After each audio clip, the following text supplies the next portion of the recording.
Pemirsa Dalwa TV yang sama-sama berbahagia, yang mengharapkan kebahagiaan, keridhaan dan karunia dari Allah Subhanahu wa taala, kembali lagi kita saksikan kajian fikih dalam konten fikih yaumiyah di channel kesayangan kita Dalwa TV.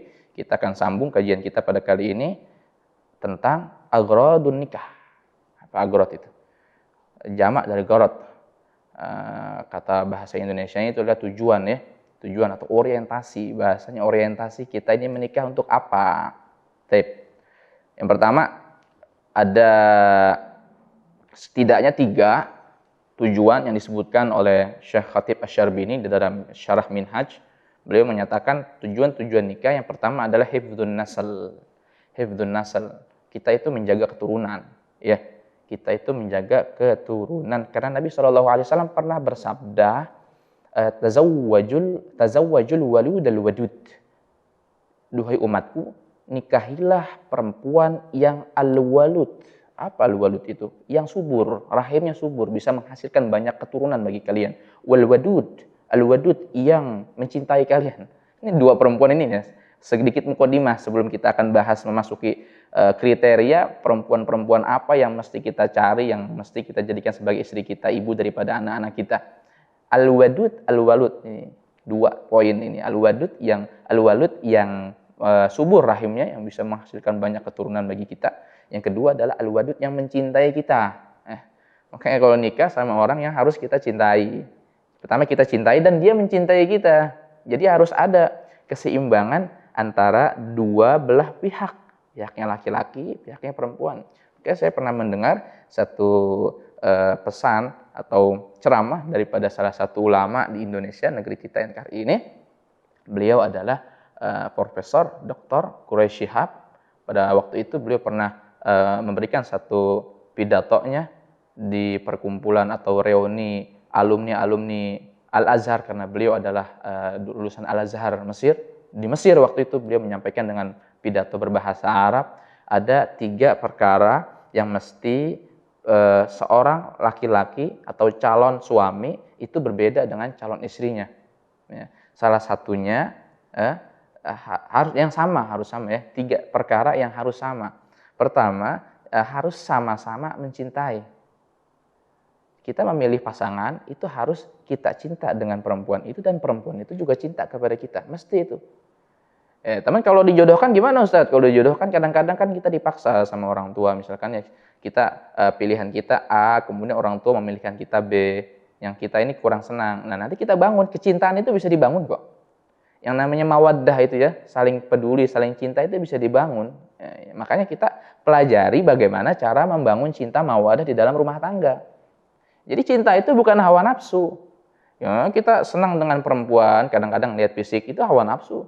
Kadang-kadang kita melihat kecerdasannya, kemudian kita langsung suka, itu kadang-kadang hawa nafsu, itu belum tentu cinta, gitu kan? Ya. Maka di sini pertama tujuan nikah adalah hifdzun nasl. Hifdzun nasl. Tujuan yang kedua adalah ikhraju ma law lam yukhraj la adda ila maradin aw la adda ila halakin. Kita mengeluarkan sesuatu itu jikalau umpama tidak dikeluarkan akan menimbulkan satu bahaya, satu penyakit, satu kebinasaan. Ya, yang sudah menikah mungkin pernah paham. Yang sudah menikah mungkin paham tentang hal ini. Seorang lelaki ataupun seorang perempuan itu mesti di dalam tubuhnya ada satu hal yang mesti dikeluarkan. Laki-laki itu punya mani yang mesti dikeluarkan, ya, punya yang kalau tidak dikeluarkan itu akan menimbulkan gejolak ya di dalam jiwanya. Ya, orang kan ada, sudah waktunya menikah, sudah masuk usia menikah, kemudian dia belum menikah. Mestinya sudah ada yang dikeluarkan, sudah ada dilampiaskan, tapi dia belum punya pelampiasan. Ini akan berimbas kepada konsentrasi dia di dalam menjalani kehidupan sehari-hari.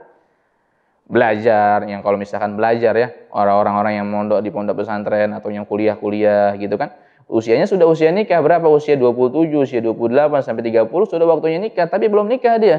Itu akan nggak stabil nanti biasanya. Nggak, kita bicara umum ya, kita bicara umum, lepas daripada beberapa orang-orang khusus yang mereka itu punya khususia, punya satu kelebihan atau satu perbedaan dengan orang-orang secara umum ya. Orang secara umum kalau sudah masuk usia nikah, kemudian dia belum nikah, nanti biasanya ada satu hal yang membuat dia itu nggak stabil menjalankan aktivitasnya.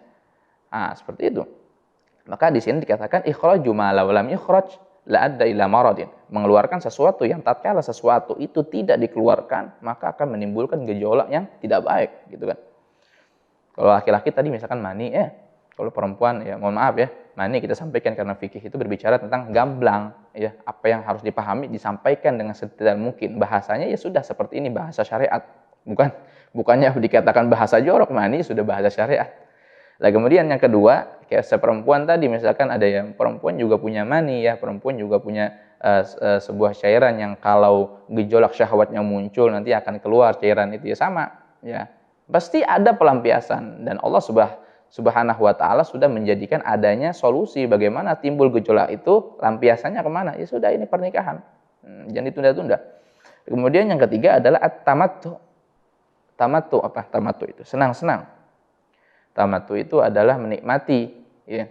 Jadi nikah untuk senang-senang boleh nggak? Boleh, nggak apa-apa nikah untuk senang-senang. Ya, cuman ingat, segala perbuatan yang kita lakukan kalau umpama hanya diniatkan untuk dunia saja, maka nggak akan dapatkan nilai akhirat. Sudah, ente nikah untuk kita nikah untuk senang-senang misalkan. Ya sudah, kita akan dapatkan kesenangan hati saja, ya, kesejukan jiwa saja. Maka kita nggak akan dapatkan nilai-nilai akhiratnya.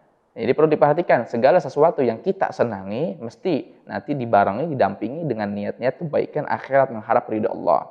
Nikah senang, kalau sudah senang ibadah pun tenang, gitu kan? Nikah senang, kalau sudah senang nanti belajarnya bisa nyaman, misalnya seperti itu. 3 tujuan yang disebutkan oleh beliau Syekh Khatib Asy-Syarbini di dalam kitab Syarah Minhajnya, ya. Ini tujuan nikah secara singkat ada 3. Selanjutnya kita akan bahas hukum nikah. Hukum nikah. Ya, kalau kita bahas hukum